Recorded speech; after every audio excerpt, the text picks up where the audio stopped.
The American Revolution was a war in which the 13 American colonies won their independence from Great Britain. The revolution led to the founding of a new nation, the United States of America.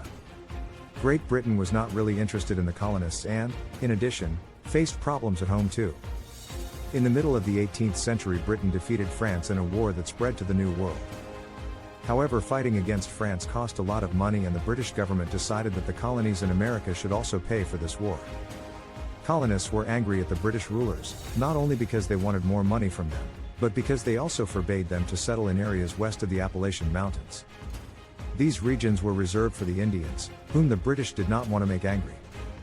After the end of the war with France, Great Britain started to make the colonists pay more money in the form of taxes.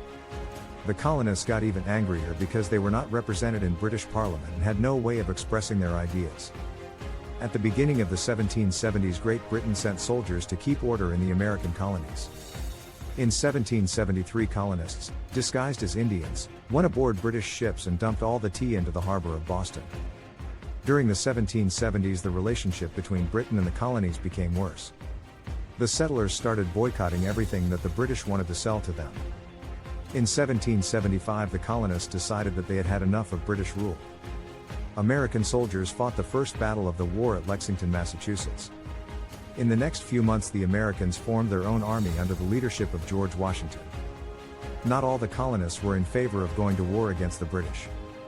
Those who wanted to stay with Great Britain were called Loyalists. Those who were in favor of independence were called Patriots. The American colonies were not prepared for war. As soon as the war started, delegates of all 13 colonies formed a national congress, at which they met. More and more colonists became convinced that they could not rely on Great Britain to solve their problems. Main battles of the war: during the early part of the war, the British Army won major battles because they were better equipped and had more firepower. However, on Christmas night, 1776, George Washington's army won important battles in Trenton and Princeton, New Jersey.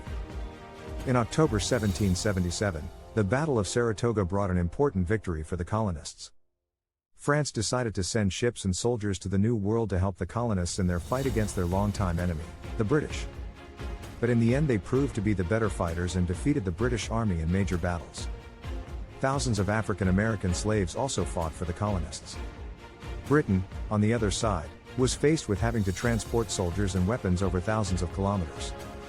American victory and peace treaty in the final years of the war fighting focused on the southern colonies. In 1781, British soldiers were defeated by Americans and the French in Yorktown, Virginia. The British surrendered and signed a peace treaty with the Americans in Paris. Although over 7,000 American soldiers died in the Revolutionary War, independence brought along many changes in American society. A written constitution, which went into effect in 1789, gave the new country a set of laws and its people political and religious freedom.